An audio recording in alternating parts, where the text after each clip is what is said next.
Beverly Hills Hotel, 1971. The Polo Lounge hummed with a particular electricity that only comes when Hollywood royalty conducts business over martinis and million-dollar handshakes. At a corner table, beneath the soft glow of green-shaded lamps, sat two men from Paramount Pictures. They weren't here for the scene. They were here for salvation. Francis Ford Coppola's The Godfather was bleeding money before a single frame had been shot. The Italian-American Civil Rights League was breathing down their necks. The actual mafia had made their displeasure known in ways that didn't require words. Studio executives were having second thoughts about adapting Mario Puzo's controversial novel.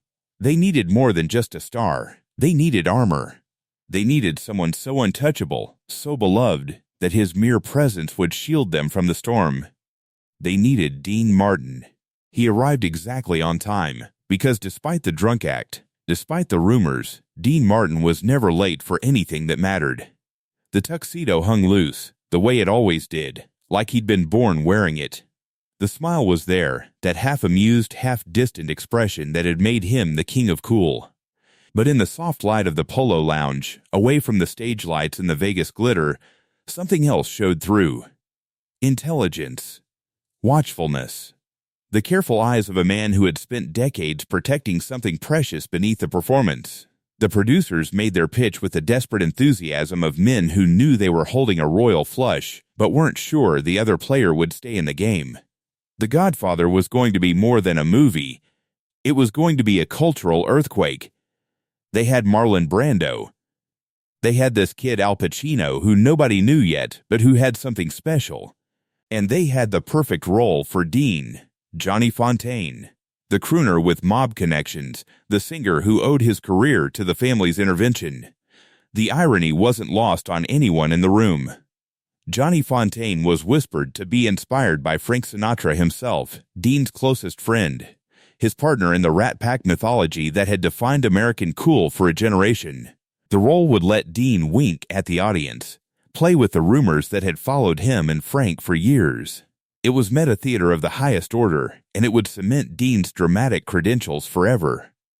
Dean listened without interrupting, his fingers wrapped around a glass of what looked like scotch, but was probably ginger ale. The producers talked money, more than he'd made for any single film. They talked prestige, Oscar potential, the chance to work with Coppola and Brando. They painted a picture of artistic immortality. When they finished, the silence stretched out like a held breath. Dean set down his glass with the careful precision of a man who never wasted emotion. His voice, when it came, was soft, almost gentle, but it carried the weight of absolute finality. "Fellas, I don't sell my friends." The words landed in the room like stones dropped in still water. The producers blinked, certain they'd misunderstood, but Dean was already standing, already reaching for his jacket. No negotiation, no counteroffer, no explanation beyond those 5 words that somehow contained everything: loyalty, integrity, and the quiet dignity of a man who knew exactly what he would and wouldn't do for fame. Years later, Al Pacino would describe hearing about that moment as one of the most profound lessons of his career. Here was a man who could have had anything, who had spent decades making the impossible look effortless, and he walked away from cinematic immortality because it asked him to betray the people he loved.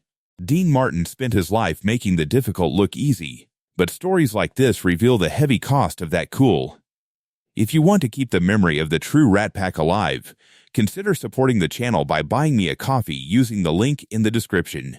Your support helps us uncover these lost legends. Now, let's go back to 1971 to understand how the coolest man in Hollywood became its most quietly heroic.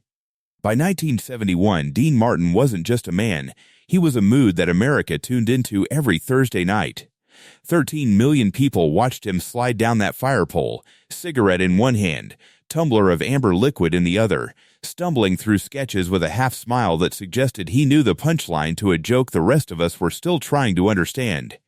His name blazed across the Sands marquee in letters 3 feet tall. He was the king of cool, the man who made Frank Sinatra look like he was trying too hard.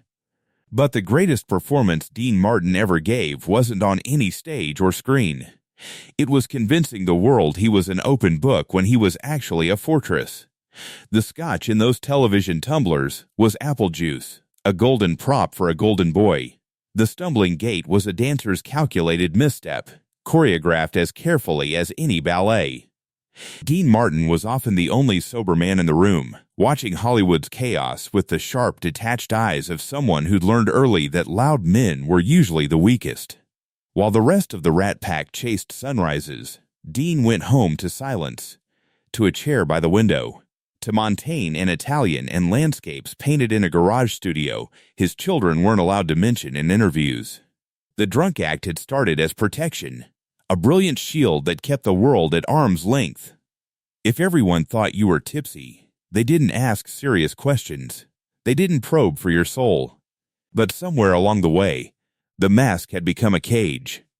Interviewers asked about his drinking. Comedians built routines around his supposed inebriation. His own children sometimes struggled to explain to friends that their father wasn't the person they saw on television. The burden showed in small ways. The smile that never quite reached his eyes anymore. The increasing distance from the press. The careful construction of a career that kept him as far from emotional bloodletting as possible. Because underneath the clown was an actor of profound, untapped depth. Hollywood remembered Rio Bravo, remembered the young lions. They knew he had a naturalism that method actors spent years trying to manufacture in classrooms. Dean didn't need to recall childhood trauma to cry. He just needed to understand the truth of the moment. Yet Dean had a complicated relationship with that depth. He didn't like going to dark places, didn't like the screaming and crying that serious drama required. The swaggering gunslinger, the tough sergeant, the man who could shoot and wisecrack simultaneously, he did it. He did it well, but it never sat right on his shoulders. Violence on screen bothered him more than he let on. Music and comedy felt honest. Blood and brutality felt like costumes that didn't fit. There was something fragile inside him that recoiled from cruelty, even when it was only pretend. So when his agent Mort Viner called about a meeting with Paramount, about some mob picture based on Mario Puzo's novel, Dean's first instinct was simple. No. He had enough money, enough fame, enough nights in rooms where everybody wanted something from him. But then came the names. Coppola. Brando. A young actor named Al Pacino that the serious people were whispering about. Not just a movie, Mort said, but the movie. The kind that rearranges careers, that rewrites what people think they know about you. Dean stood there, receiver heavy in his hand, feeling the first crack in his fortress walls. He didn't want the role, but for reasons he couldn't articulate, he knew he had to take the meeting.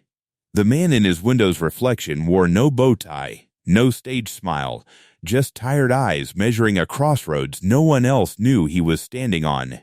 By early 1971, The Godfather wasn't just a troubled production. It was a war zone disguised as a movie set. The Italian-American Civil Rights League had mobilized with military precision, organizing protests that shut down location scouts and pressuring theaters to refuse bookings. But the real terror came in whispers. Windows at Paramount offices shattered mysteriously in the night. Producer Al Ruddy found himself sitting across from men with dead eyes in Brooklyn social clubs, negotiating which words could survive the final script. Mafia had to disappear. Cosa Nostra was forbidden. Even seasoned executives who'd weathered every kind of Hollywood storm were checking their rearview mirrors and changing their daily routines. Francis Ford Coppola was fighting his own battles, wrestling with studio heads who wanted a cheap gangster picture, while he envisioned an operatic meditation on power and family. The budget was bleeding, the cast was uncertain, and somewhere in the shadows, people who didn't send letters or file lawsuits were making their displeasure known through methods that didn't require explanation. What Paramount needed wasn't just a star. They needed a diplomat wrapped in a tuxedo, a man who could walk the razor's edge between legitimacy and the underworld without getting cut. Dean Martin was their perfect insurance policy. Italian-American royalty, who'd conquered Hollywood without losing his dignity or playing the stereotype. The son of a Steubenville barber who'd become America's definition of cool. If Dean Martin blessed this picture, the protests might stop. The phone calls might cease. His very presence would transform controversy into respectability.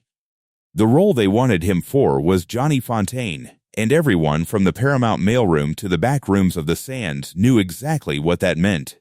Johnny was a whisper made flesh, the embodiment of the darkest rumor that had haunted Frank Sinatra for 2 decades. The fading crooner whose voice was cracking, whose career was dying, who needed the Corleone family to terrorize a Hollywood producer into giving him the war movie role that would save his life. It was the From Here to Eternity story, dressed up as fiction, but pointed as a loaded gun at Frank's legacy. Frank loathed Puzo's novel with a fury that went beyond professional pride.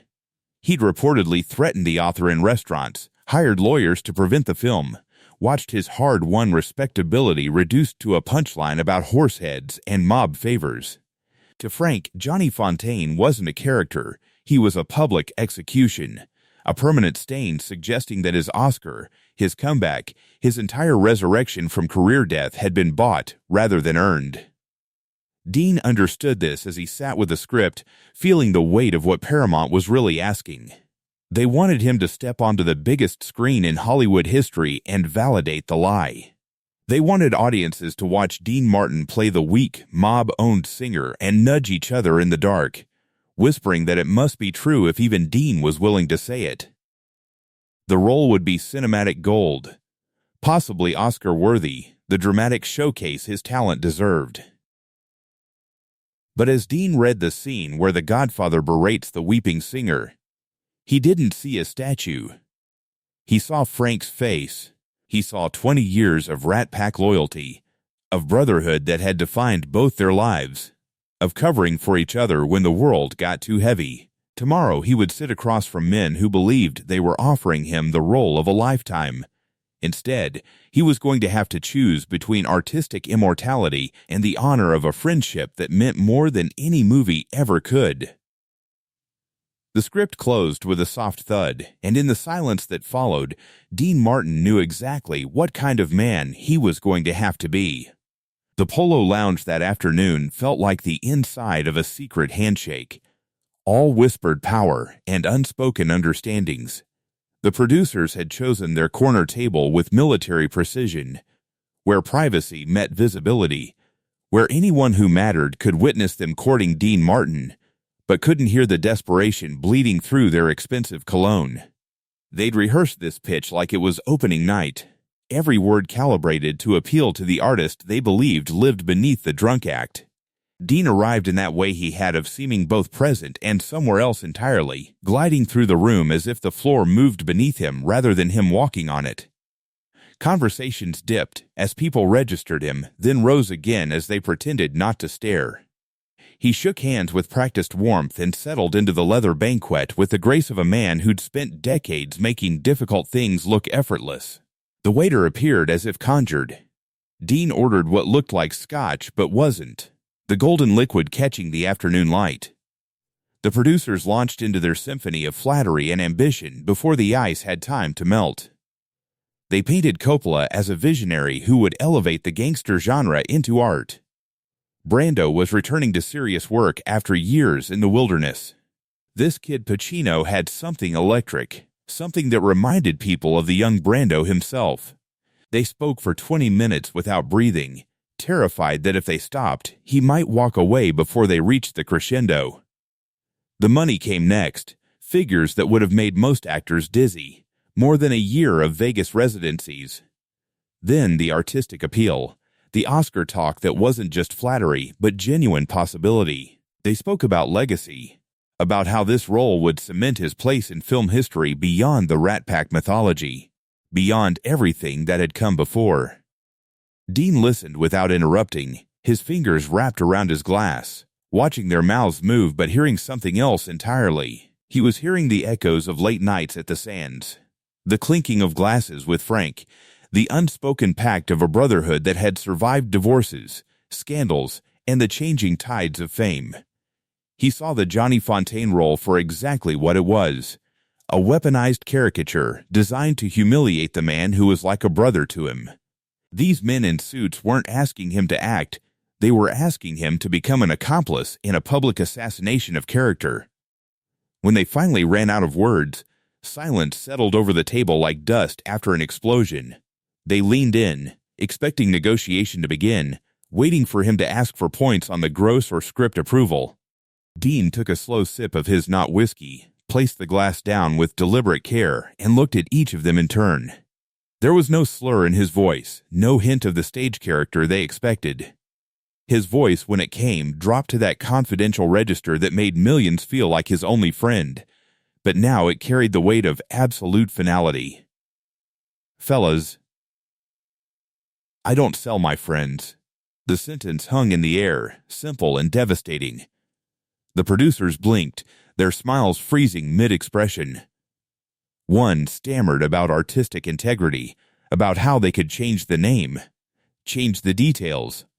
They threw numbers into a void, not understanding they were speaking a language Dean Martin had stopped listening to years ago. He didn't argue.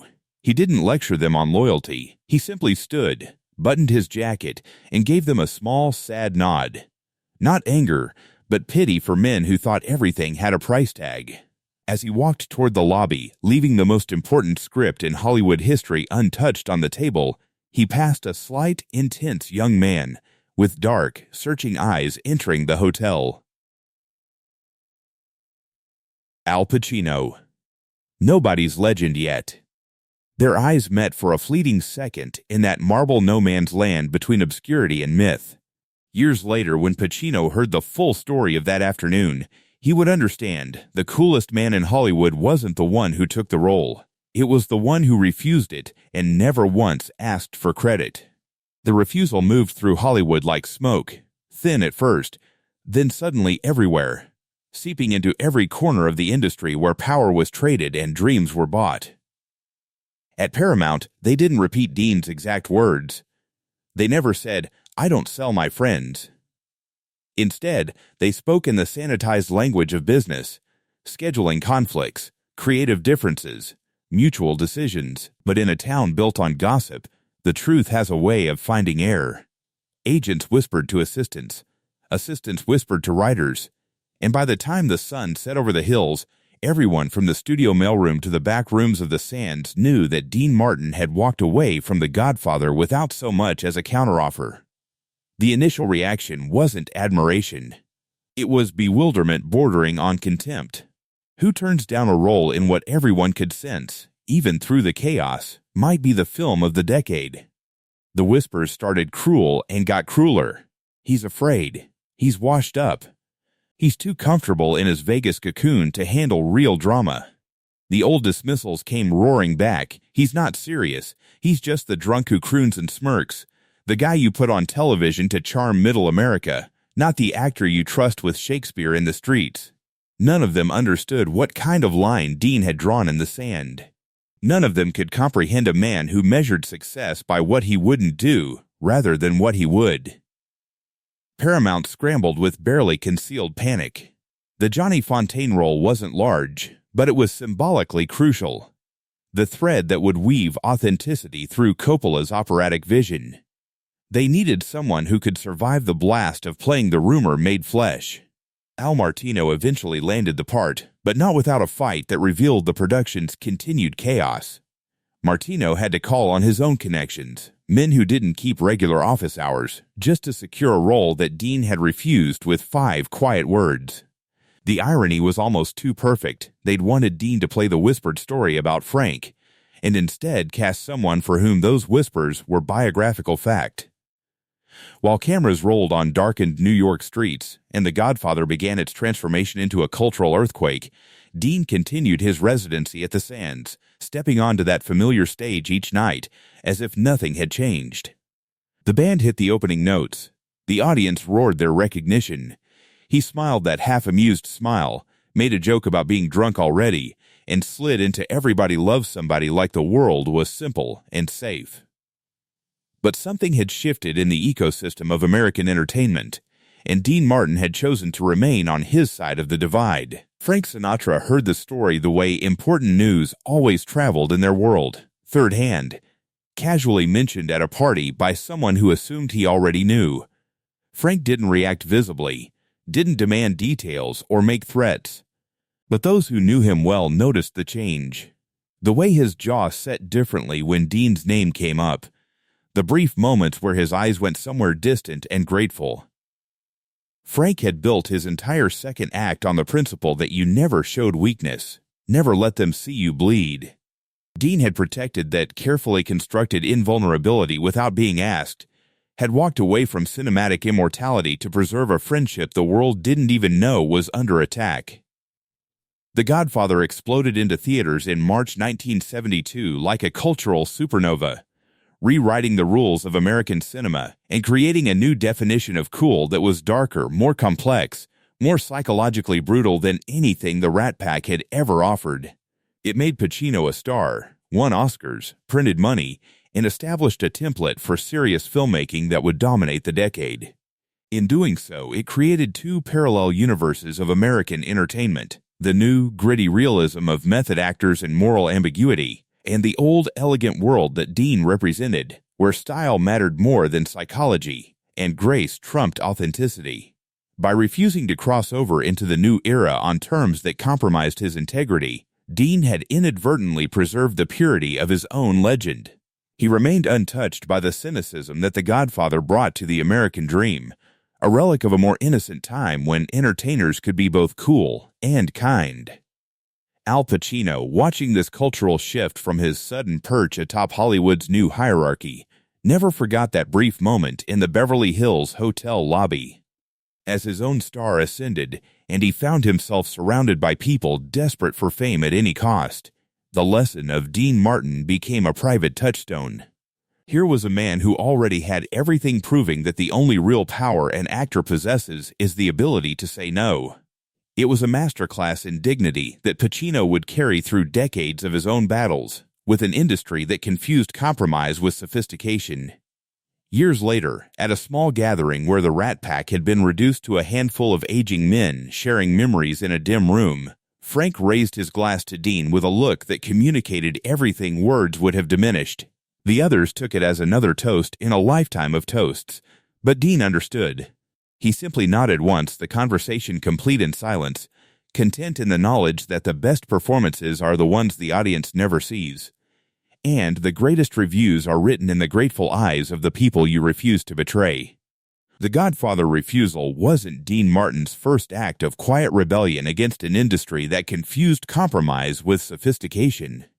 It was simply the most visible moment in a lifetime spent drawing lines in sand that others couldn't see.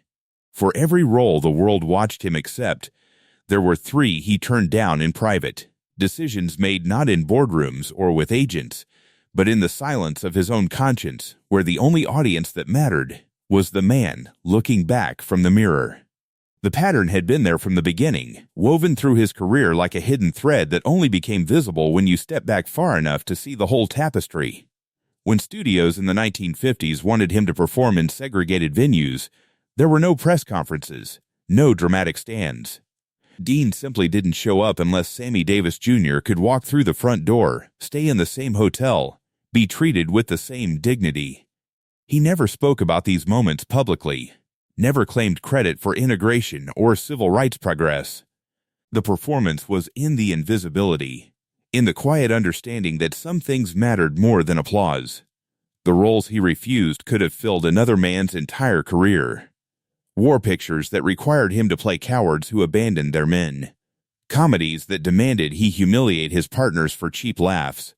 Dramas that wanted him to trade on Italian stereotypes to become the mobster the world half expected him to be. Each refusal cost him money, cost him critical respect, cost him the kind of transformational roles that might have won him the Academy recognition his talent deserved. But Dean had learned early that your career is just the public record of your private compromises, and he'd decided which compromises he wouldn't make. Then there were the envelopes, the ones that appeared without explanation and carried no return address. A background singer whose husband died suddenly, leaving her with 3 children and no insurance. a stagehand facing his daughter's medical bills, a casino waiter whose mother needed surgery. The stories multiplied over decades, whispered from dressing room to dressing room, each one following the same quiet rhythm. Someone in trouble, a word passed along, help that arrived like grace, anonymous and absolute. Years later, grandchildren would find faded photographs tucked in family albums, pictures of their grandparents with Dean Martin, inscribed in shaky handwriting with words like, "He saved us," and never told anyone. The cost of this integrity compounded over time like interest on a loan nobody realized he was paying. Critics who might have championed his dramatic range dismissed him as a lightweight, a Vegas entertainer playing dress-up in cowboy hats and tuxedos. While his contemporaries like Brando and Pacino were celebrated for bleeding onto the screen, for making their suffering visible and their craft obvious, Dean made everything look effortless. In Hollywood's calculus, effortless meant shallow. They never understood that making it look easy required a different kind of strength, a discipline so complete it became invisible. His children saw what the cameras missed. They watched their father come home from tapings where he'd played the lovable drunk and immediately retreat to silence, to books in Italian, to the garage where he painted landscapes nobody would ever see in galleries. They heard him on the phone declining roles that would have made him richer, more famous, more critically respected. They learned that some men measure success by what they protect rather than what they accumulate, by the relationships they preserve rather than the opportunities they seize.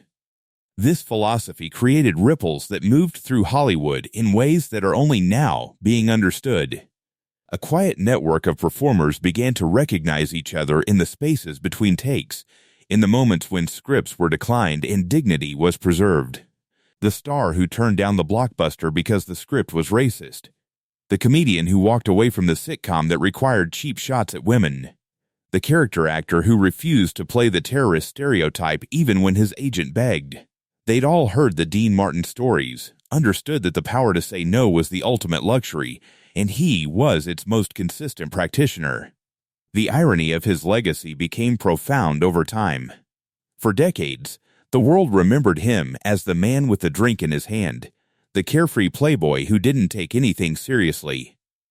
But the truth was always hiding in plain sight, visible to anyone who cared to look beyond the performance. You can't make something look that easy unless you've mastered it completely. You can't be that generous unless you're secure in who you are. And you can't walk away from the biggest movie in history unless you know exactly what your soul is worth. In 1995, 3 years before the end, a young journalist doing a retrospective on the Rat Pack era managed to corner Dean for what would become one of his final interviews. The official questions were soft, nostalgic, designed to extract harmless anecdotes about the glory days. When she asked about The Godfather, Dean gave his standard deflection, a joke about being too busy playing golf to memorize all those Italian names. The journalist laughed. The cameras packed up. The crew began to leave. But as they reached the door, she turned back with one more question, off the record. Just curiosity speaking to an old man who'd lived through the golden age of American entertainment. Do you ever regret it? Any of it? The roles you didn't take? The chances you walked away from? Dean was quiet for a long moment, looking out the window at the hills where he'd built his life, where he'd chosen 1,000 times to be a good man rather than a great actor. When he spoke, his voice carried none of the stage warmth, just tired honesty. Sweetheart, the people whose opinions matter never needed me to be in The Godfather to know who I am. There was no applause, no soundtrack, no wide shot to capture the weight of that moment. Just an aging singer, a tired room, and a truth that explained everything. The roles refused. The friends protected. The envelope sent. The way he walked out of the Beverly Hills Hotel that day and never looked back. In a town obsessed with visibility, Dean Martin's greatest legacy lived in the dark, in the spaces where no one was watching, and where he chose, again and again, to be better than the legend required. By the time the 20th century began its final fade, the very idea of cool had been twisted into something desperate and performative. Young stars confused volume with power, mistaking public meltdowns for authentic emotion. Dean Martin watched this transformation from an increasing distance, the lights of Hollywood receding like a town seen from a departing train. The tuxedos still hung in his closet, perfectly pressed, but silent as tombstones. The bow ties remained arranged on their hooks, artifacts from an era when a man's strength was measured not by how loudly he could explode, but by how quietly he could hold his ground. The central paradox of Dean Martin's existence had crystallized into something almost mythological by then. To build a life that looked effortless required the most exhausting kind of effort. Every stumble was choreographed. Every slurred word was precisely calibrated. The drunk act wasn't just performance. It was a full-time job that demanded complete sobriety to execute convincingly. While the world saw a man who didn't care about anything, the truth was exactly the opposite. He cared so deeply about protecting others, about maintaining his integrity, about being decent in an indecent business, that he'd constructed an elaborate fortress of not caring just to survive with his soul intact. The final accounting of his choices read like a ledger written in invisible ink, visible only when held up to the right light. The Godfather was merely the most famous refusal in a catalog that stretched back decades. Roles that would have won awards declined because they required betraying friends. Endorsement deals worth millions rejected because the products targeted children with false promises. Television specials that would have dominated ratings turned down because the scripts mocked people who couldn't defend themselves. Each refusal cost him something tangible, critical respect that went to actors willing to bleed on camera.